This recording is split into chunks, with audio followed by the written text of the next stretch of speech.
Hello everyone, in this video I am going to tell Bhagavad Gita shlokas 11 and 12. In the previous shloka, the Lord told that a transcendentalist should always engage his body, mind and self in relationship with the Supreme, and he should live alone in a secluded place and should always carefully control his mind. He also told that the transcendentalist should be free from desires and feelings of possessiveness. Let us begin with these shlokas.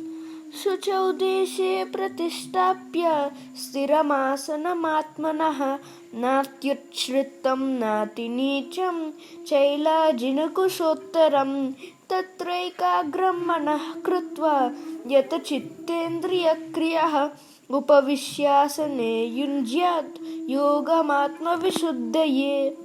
The meaning: Shuchau, in a sanctified, deshe, land, pratishtapya, placing, stiram, firm, asanam, seat, atmanah, his own, na, not, ati, too, uchritam, high, na, nor, ati, too, nicham, low, Chailajina, of soft cloth and deer skin, Kusha and Kusha grass, Uttaram, covering, Tatra, thereupon, Ekagram, with one attention, Manah, mind, Kritva, making, Yatachitta, controlling the mind, Indriya, senses, Kriyaha, and activities, Upavishya, sitting, Asane, on the seat, Yunjyat, should execute, Yogam, yoga practice, Atma, the heart,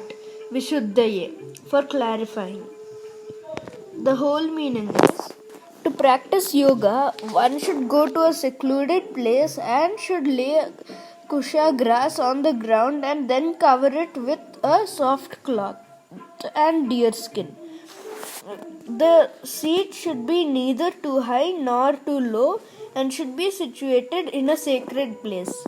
The yogi should then sit on it very firmly and practice yoga to purify the heart by controlling his mind, senses and activities by fixing the mind on one point. Here the Lord is telling how to start yoga and where to go to start it. Sacred place refers to places of pilgrimage. In India, the yogis, the transcendentalists or the devotees all leave home and reside in sacred places like Prayaga, Mathura, Vrindavana, Hrishikesha, Hardwar and many more, and in solitude practice yoga where the sacred rivers like Yamuna and the Ganges flow. But often this is not possible for many people. The so-called yoga societies in many big cities may be successful in earning a lot of money, but they are not at all suitable for the actual practice of yoga.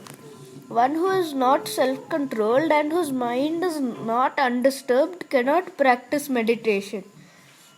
Therefore, in the Brihadaranyaka Purana, it is said that in the Kali Yuga, the present Yuga or age, when people are short-lived, disturbed and very bad, slow in spiritual realization and always disturbed by many things, the best means of spiritual realization is by chanting the holy name of the Lord.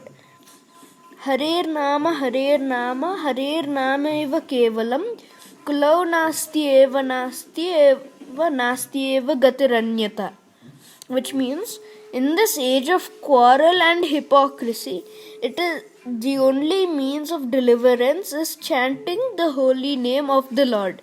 There is no other way, there is no other way, there is no other way. Thank you for watching, and I will tell the next shloka in the next video.